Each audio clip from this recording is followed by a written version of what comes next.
আমাদের মাথায় ঠম করে পড়ে যেত। আমি পাড়িয়ে দিই, তোমরা কুড়াবা। ঠিক আছে, আরো খাই।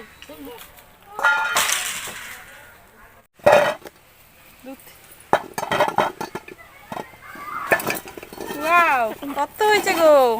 আর আছে ওদিন মাইমা অনেক পড়েছে, এখনো কুড়াতে হবে। তো বন্ধুরা, দেখতেই তো পাচ্ছেন আমরা পাড়া হয়ে গেল। আজকে আমরার একটা দারুণ টক ঝাল মিষ্টি রেসিপি বানাবো। তো অনেকদিন থেকেই আচার খেতে ইচ্ছা করছে, তো আজকে আচার বানাবো। তো আগেরবার আচার বানিয়েছিলাম, তো শেষ হয়ে গিয়েছে, তো এবার আবার আচার বানাবো। তো চলুন ভিডিওটা প্রথম থেকে শেষ অবধি দেখতে থাকুন। মা চোখটা এইখানে আছে।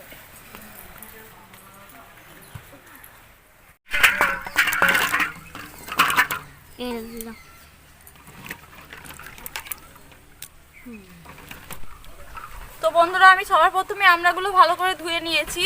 এবার আমি আমড়াগুলোকে ছাড়িয়ে কেটে নেব। আগে ধুয়ে নিলে রান্নার সময় আমড়ার মধ্যে জলটা থাকে না।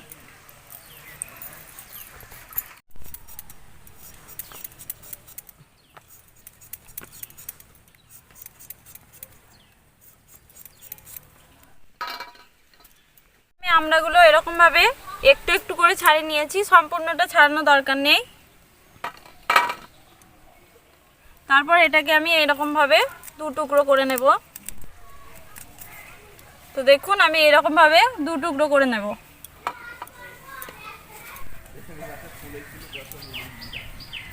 তো দেখুন, আমড়াগুলো আমার সব কেটে নেওয়া হয়ে গেছে। তো আমড়ার আচারটা বানানোর জন্য আমি একটা গুঁড়ো মশলা বানিয়ে নেব। তো এইখানে আমি কিছু গোটা মশলা নিয়েছি, শুকনো লঙ্কা, ধনে, জিরে আর মৌরি। এটা আমি শুকনো কড়াইয়ে ভেজে নেব।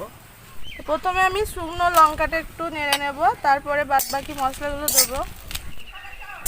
তো এইদিকে আমি শুকনো লঙ্কাটা 20-25 সেকেন্ড একটু নেড়ে নিয়েছি। তো বাদবাকি মশলাগুলো এবার আমি দিয়ে দেবো।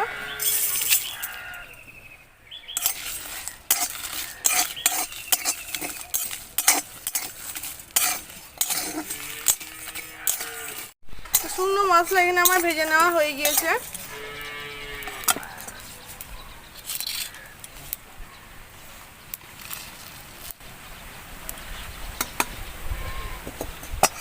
মশলাটা এবারে গুঁড়ো করে নিতে হবে।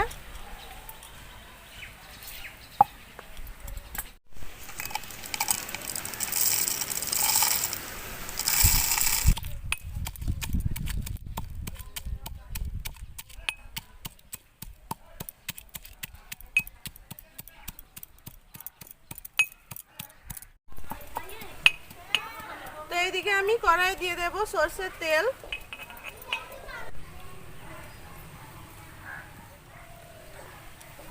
পাঁচফোড়ন।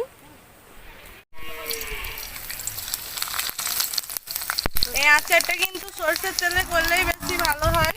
সরষের তেলে করবেন, দেখবেন খেতে বেশি টেস্ট হবে। তো এরপরে আমি কেটে রাখা আমড়াগুলো দিয়ে দেব।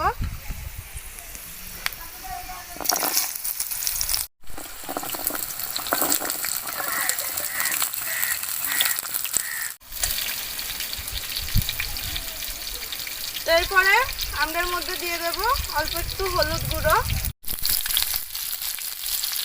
সামান্য একটু নুন,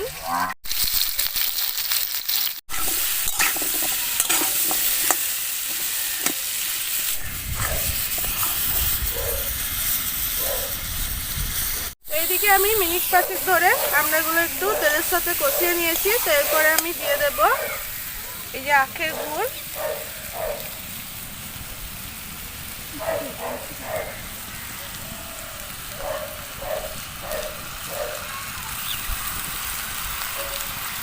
এখানে আপনারা চিনি দিয়েও করতে পারেন, কিন্তু এই আখের গুড় দিয়ে করলে আচারটা খেতে বেশি ভালো লাগে।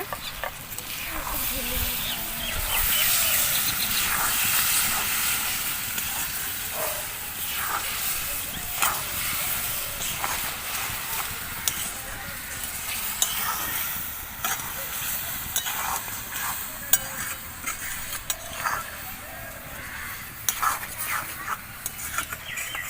এই আখের গুড়ের সাথে আমরা এগুলো আমি আবারও 5 মিনিট মতো একটু নাড়াচাড়া করব।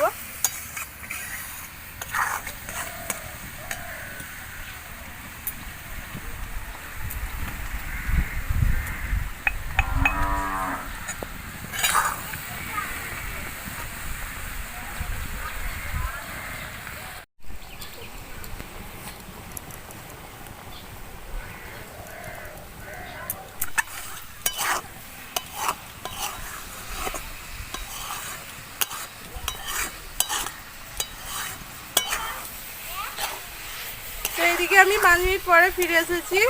লাগাতার কিন্তু আমি 5 মিনিট আচারটাকে নেড়ে গিয়েছি। তো এরপরে আমি এই যে এখানে বিট নুন নিয়েছি, বিট নুনটা আমি দিয়ে দেবো। বিট নুন দিলে আচারে খুব সুন্দর একটা টেস্ট হয়। আর মশলাটা দিয়ে দেবো, গুঁড়ো মশলা।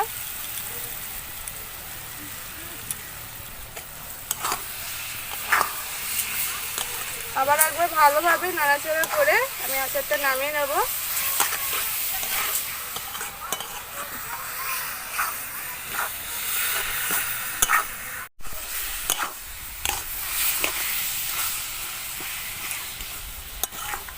তো আচার আমাদের একদম রেডি, এবার আমি নামিয়ে নেব।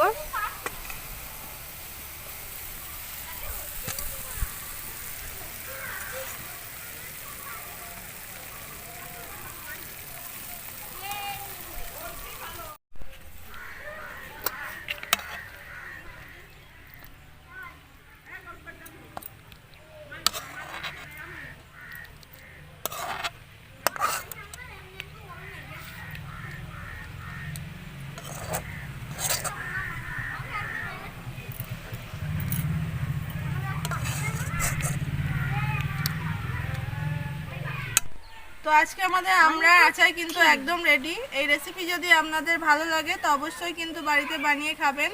এই টক ঝাল মিষ্টি আচার খেতে কিন্তু প্রত্যেকেরই খুবই ভালো লাগে। আর এই আচারটা কিন্তু অনেক দিন সংরক্ষণ করে বাড়িতে রাখতে পারেন। তো একটা জায়গার মধ্যে সপ্তাহে 2 থেকে 1 দিন রোদে দেবেন, তাহলে কিন্তু অনেক দিন পর্যন্ত এই আচারটা ভালো থাকবে। তো বন্ধুরা, আমার চ্যানেলে নতুন হয়ে থাকলে চ্যানেলটা কিন্তু অবশ্যই সাবস্ক্রাইব করে নেবেন, পাশে থাকা বেল আইকনটি ক্লিক করে নেবেন। দেখা হচ্ছে নতুন একটা রেসিপি নিয়ে। ততক্ষণ ভালো থাকবেন, সুস্থ থাকবেন। এইটা তো মানে না। এই দেখো, এই দেখো, এই দেখো। আমার কইটা হেলাও, মিষ্টি খুব সুন্দর লাগছে খেতে।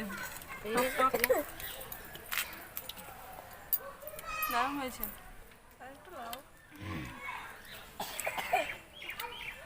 বাবু এইখানে এসো। টক টক মিষ্টি মিষ্টি ঝাল ঝাল দারুণ হয়েছে। মিষ্টি ভালো হয়নি? মিষ্টি ঝাল ঝাল ঝাল হয়েছে।